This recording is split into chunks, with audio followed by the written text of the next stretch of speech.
The first thing you'll notice is that you can select different project types. Right now, we're focusing on Gerber projects. That's your typical output format. But we've made another video for uploading image projects you can watch as well. One of the big changes you'll notice is that you no longer have to select how your circuit looks beforehand. You can simply upload a bunch of files and then sort through them afterwards. You can upload zip archives. They'll be extracted automatically and the file contents will be placed here on the right.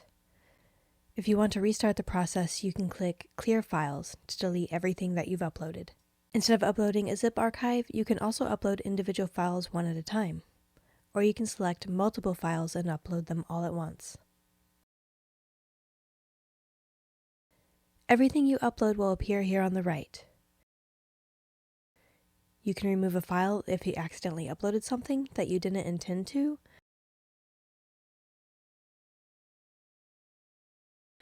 If you haven't clicked Clear Files, you can restore accidentally deleted files.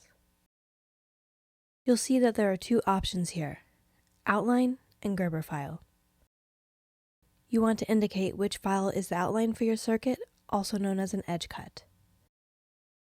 You won't be able to progress until you have an outline file checked. You want to make sure that only one file is an outline, as two outline files may cause a bad print. For Gerber exports, you will also have pick-and-place position files within your project. To be clear, most of your files in your Gerber project will end in a Gerber file format, while your pick-and-place file will likely be a CSV file. Make sure your pick-and-place file is not selected as a Gerber file when you're working here. Another thing that you might be wondering is what happens when you need to sort and organize files. We have a file naming guide which goes through different design softwares and tells you what file extensions you get when you export from that particular software. These are the things our software looks for to determine how to handle a file. Take a look and make sure that your extensions match the file extensions for the CAD software you use. My project happens to be a KeyCAD project, but you'll see that most of the extensions match the standard format of Altium. If you don't have a project and this is your first time working with our printer, we have sample projects that you can explore. You can select one of our two sample projects from here, download the files for the sample of your choice, and then you can drag and drop those files right here in the interface to work with them. Once you've uploaded your files, you'll need to sort your files. Typically, things are selected automatically based on the file name conventions that I described before. You can click on a preview image to see what it looks like.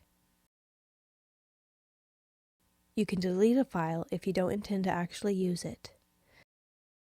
If you do delete it, you can restore it.